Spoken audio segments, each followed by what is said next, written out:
Class 9th। आज हम लोग हृदय के बारे में पढ़ेंगे और हृदय के बाकी रचनाओं के बारे में जानेंगे। कौन कौन से रचनाओं के बारे में आपके सिलेबस में है और कौन कौन से रचनाओं से हमें क्या क्या क्वेश्चन मिल सकते हैं, उन सब के बारे में हम लोग जानेंगे।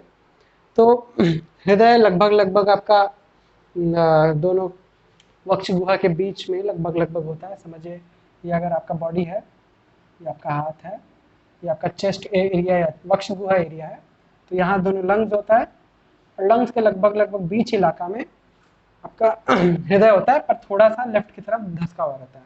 मतलब एकदम बीच में नहीं होता, थोड़ा सा लेफ्ट की तरफ धसका हुआ रहता है, जिसकी वजह से लेफ्ट लंग जो होता है वो थोड़ा सा छोटा होता है राइट लंग से, थोड़ा सा, ज्यादा नहीं। अगर आप इधर भी देखेंगे तो जो हृदय वो थोड़ा सा टेढ़ा है, इस तरफ झुका हुआ है, सीधा नहीं है। अच्छा, एक और चीज इसका इंपॉर्टेंट है जो कि है झिल्ली। जैसे कि हृदय को, या फिर हृदय समझिए आपका एक कॉपी है, कॉपी को जिस तरह से आपको प्रोटेक्शन देना जरूरत है, उसको एक कवर देना जरूरत होता है, तो इस तरह से समझिए मेरा हृदय है, तो हृदय को भी हम लोग क्या देना पड़ता है, चारों तरफ से कवर करना पड़ता है। तो हृदय को हम लोग कवर जिस चीज से करते हैं उसको हम लोग बोलते हैं पेरिकार्डियल झिल्ली। क्या बोलते हैं? पेरिकार्डियल झिल्ली। ऐसा दो पेरिकार्डियल झिल्ली एक साथ कवर लगाता है और बनता है पेरिकार्डियम।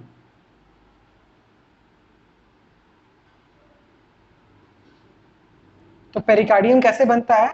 जब दो पेरिकार्डियल झिल्ली एक साथ मिलकर एक कवर बनाते हैं तो पेरिकार्डियम का निर्माण होता है। अब ये जो पेरिकार्डियम है ये हृदय के चारों ओर कवर करके रखा रहता है और इसके बीच में एक द्रव्य बहता है। इस द्रव्य को हम लोग बोलते हैं पेरिकार्डियल द्रव्य। इस द्रव्य को हम लोग क्या बोलते हैं?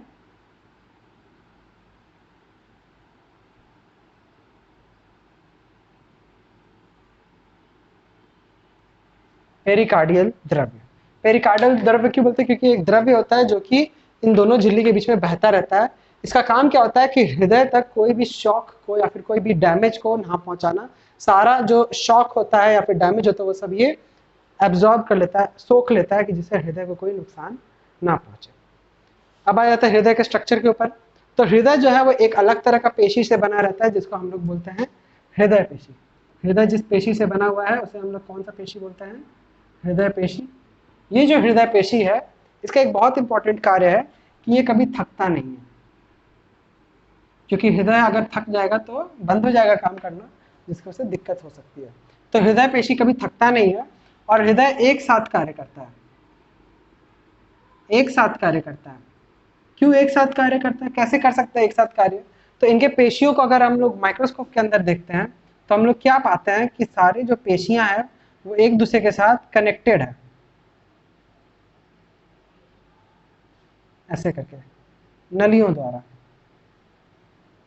देख रहे हैं, 1 2 3 4 सब जो नली है, इससे जो कनेक्शन बन रहा है ये कनेक्शन चारों तरफ फैल जाएगा। तो इसी कनेक्शन की मदद से क्या हो सकता है, सभी एक साथ मिलकर काम करते हैं। समझिए, एक को अगर कमांड मिलेगा वो सारा कमांड आगे तक पहुंचा देगा, जिससे पूरा पेशी एक साथ काम करता है, जिससे एक टोटल, एक सम टोटल दबाव मिलता है हार्ट के ऊपर, और पूरा हार्ट एक साथ पंप करता है और फिर छोड़ता है, एक साथ पंप करता है फिर छोड़ता है। अगर ऐसा होता है कि कुछ पार्ट पंप करता है, मतलब जैसे ऊपर वाला पार्ट पंप किया, कभी इधर से कम पंप किया, कभी ऊपर से पंप किया, तो गलत हो जाता, जिसकी वजह से ब्लड का फ्लो गड़बड़ा जाता। बट क्योंकि ये सारे हृदय पेशी एक साथ कार्य करते हैं, इसकी वजह से सब एक साथ पंप करते हैं, एक साथ छोड़ते हैं। अब आ जाते हैं इनके आंतरिक रचना के ऊपर कि क्या क्या इसके अंदर रचनाएं हैं। तो अगर आप हृदय का रचना देख सकते हैं तो हम यहाँ पे 4 खांच बनाए हैं या फिर 4 छोटा छोटा जगह बनाए हैं, देख सकते हैं। सॉरी, थोड़ा टेढ़ा हो गया। पहली रचना को हम लोग बोलते हैं, यहाँ पे देखिए 1 2 3 4 4 जगह बना हुआ है ना, ये दोनों नलियां हैं, इनको हम लोग अभी बाद में बात करेंगे। ये 4 हमारा खाली खाली जगह है जहाँ पे हमारा रक्त आके बहेगा। तो ऊपर वाले दोनों नली, ऊपर वाले दोनों जगह को हम लोग बोलते हैं आलिंद, और नीचे वाले को हम लोग बोलते हैं निलय। ऊपर वाले को बोलते हैं आलिंद, नीचे वाले को निलय। अब जो आपका दायां भाग है, ड्राइंग में वो बायां भाग बन जाएगा, और जो आपका बायां भाग है वो आपका दायां भाग बन जाएगा। तो इस हिसाब से ये दायां आलिंद और ये बायां आलिंद, और इस हिसाब से ये दायां निलय और ये बायां निलय। ठीक है, अब आते हैं इसके अंदर के पार्ट में। तो देख सकते हैं दायां आलिंद और बायां आलिंद, इन दोनों के बीच में पेशियां हैं जो कि उनको अलग कर रखती हैं। इसके वजह से दायां आलिंद का जो भी रक्त है वो बायां आलिंद के रक्त को नहीं मिला पाता, और इस भित्ति को हम लोग बोलते हैं, इस भित्ति को हम लोग बोलते हैं अंतर आलिंद भित्ति। अंतर आलिंद भित्ति। उसी तरह से बायां और दायां निलय के बीच में भी भित्ति पाई जाती है, जिसको हम लोग बोलते हैं अंतर निलय भित्ति। अच्छा, अब आ जाते हैं कपाटों के ऊपर। तो आप यहाँ पे देख सकते हैं जो भी रक्त है वो जो भी यहाँ पे आएगा वो सारा रक्त यहाँ से नीचे जा सकता है, पर नीचे जाने में आप यहाँ पे देख रहे हैं ये 3 ठो चीज है, ये दिखाई दे रहा है, अगर हम इसको रंग कर दे थोड़ा डार्क में, तो ये जो 3 ठो चीज है और यहाँ पे ये 2 ठो चीज है, ये क्या करती है, गेट का काम करती है। ये बंद हो जाती है, यहाँ पे भी ये बंद हो जाती है, जिसकी वजह से क्या होता है, रक्त नीचे नहीं जा पाता है या फिर नीचे से ऊपर नहीं जा पाता है। तो इसका नाम क्या है, इसका नाम है आपका बायां निलय और बायां आलिंद के बीच में जो कपाट है उसका नाम है आपका बाइकस्पिड कपाट,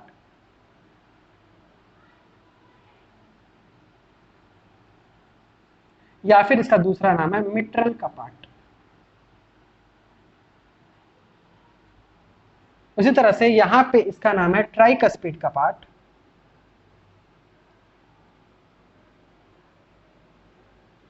या फिर इसी का दूसरा नाम है, नहीं इसका दूसरा नाम नहीं है। तो याद रखना पड़ेगा आपको फिर से कि बाइकस्पिड का पार्ट किसको बोलते हैं, ट्राइकस्पिड का पार्ट किसको बोलते हैं, ठीक है। अच्छा, नेक्स्ट हम लोग आगे आते हैं जो कि ये 2 कपाट के बारे में अगर हम बोले, तो यहाँ पे भी आप देख सकते हैं जो भी रक्त आएगा यहाँ से ऊपर की तरफ जाएगा, तो यहाँ पे भी 2 कपाट पाए जाते हैं। इन कपाटों को हम लोग बोलते हैं अर्धचंद्राकार कपाट। क्या बोलते हैं इनको हम लोग, अर्धचंद्राकार कपाट।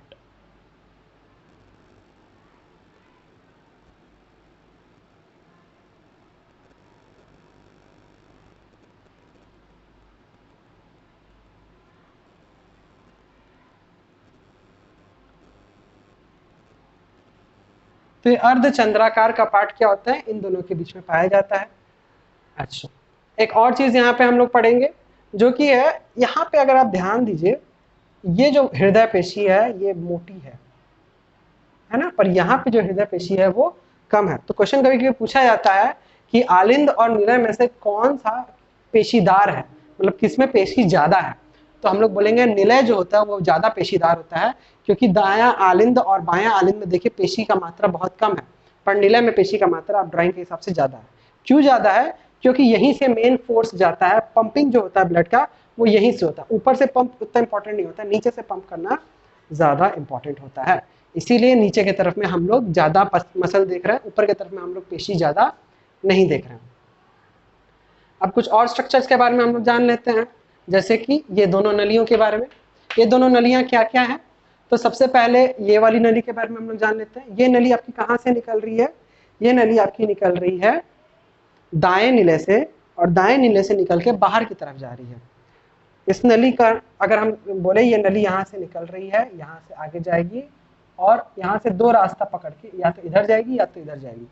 इस नली का नाम है पल्मोनरी धमनी। क्या नाम है इसका, पल्मोनरी धमनी। क्यों पल्मोनरी नाम है, क्योंकि ये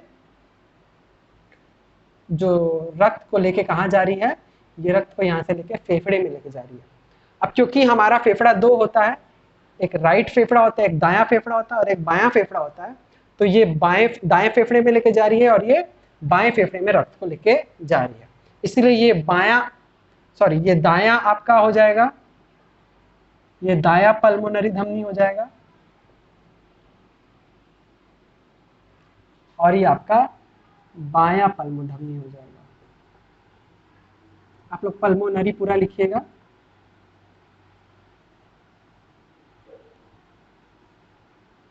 हैंडराइटिंग पे सॉरी। तो धमनियों के बारे में हम लोग जान गए। अब एक और धमनी है जो आपका बायां नीले से निकल रही है और यहां से होते हुए ऊपर की तरफ जा रही है, देखिए, और फिर यहां से वो अलग अलग छोटे छोटे ब्रांचेस में निकल जा रही है। इसको हम लोग बोलते हैं एओर्टा या फिर महाधमनी। तो हम लोग इन धमनियों के बारे में जान लिए जो कि रक्त को बाहर लेके जा रहे हैं। अब उन धमनियों के बारे में जानेंगे जो रक्त को अंदर लेके आ रहे हैं। थोड़ा सा साफ कर देते हैं बोर्ड जिससे क्लटर साफ हो जाए। चलिए, सिर्फ धमनी को छोड़ के बाकी सब हम लोग मिटा दिए नाम। अब हम लोग जानते हैं कि कौन रक्त को अंदर लेके आता है। ये धमनियां तो रक्त को लेके जा रही हैं, तो कौन रक्त को लेके आ रहा है? तो रक्त को लेके आने वाले बहुत सारे अलग अलग अंग शिराएं हैं जो रक्त को लेके हृदय में पहुंचती है। उनको हम लोग क्या बोलते हैं? शिराएं बोलते हैं। तो यहाँ पे बहुत सारी शिराओं के बारे में हम लोग पढ़ेंगे। सबसे पहला जो शिरा है वो आपका यहाँ पे आता है, थोड़ा बड़ा बनाना पड़ेगा क्योंकि ये महाशिरा है। एक यहाँ से होता है और एक ऊपर की तरफ से आता है, और एक आपका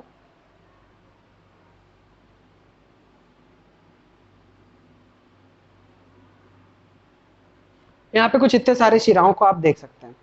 इसमें से ऊपर का जो एक शिरा है, ये वाला शिरा और ये वाला शिरा और ये वाला शिरा, ये तीनों रक्त को दाएं आलिंद में छिद्रों द्वारा पहुंचाता है। ठीक है, पहले नाम जान लेते हैं इनका क्या है। नीचे में है तो इसका नाम है हमारा पश्च महाशिरा। क्या नाम है? पश्च महाशिरा, क्योंकि ये नीचे में है। और ये ऊपर की तरफ है, इसीलिए इसका नाम है अग्र महाशिरा। चलिए, ये साथ में एक और हम लोग को शिरा मिल रहा है, इसको हम लोग बोलते हैं कोरोनरी शिरा।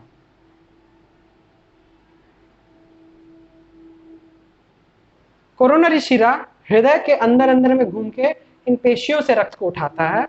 पश्चिम महाशिरा और अग्र महाशिरा, आपके अग्र महाशिरा ऊपर वाले बॉडी से निकालता है रक्त को सारा, और पश्चिम महाशिरा हृदय के नीचे वाले पार्ट से सारे बॉडी के रक्त को लेके आता है और इन दो छिद्रों से रक्त को दाहिने आलिंद में छोड़ता है।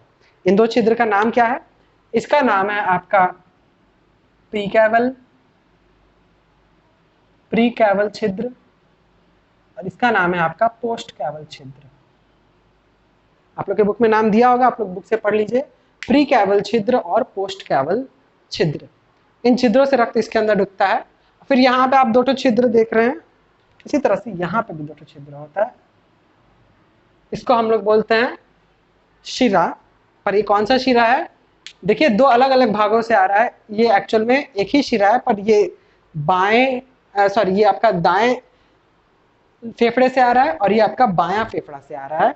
क्योंकि फेफड़ा से आ रहा है इसलिए पल्मोनरी, और ये क्योंकि रक्त को लेके आ रहा है इसलिए हम लोग शिरा बोलेंगे। तो ये होगा पल्मोनरी शिरा। क्योंकि ये बाएं भाग से आ रहा है तो ये बायां पल्मोनरी शिरा, और ये दायां भाग से आ रहा है तो ये दायां पल्मोनरी शिरा।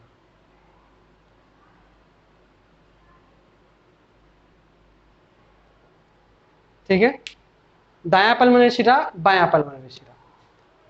इस तरह से रक्त जो होता है वो इन सब जगहों से आता है। अच्छा, यहाँ पे भी आपका एक तो केबल पोस्ट होता है। इस केबल पोस्ट से आपका अंदर डूबता है और रक्त को वो बाएं आलिंद में डाल देता है।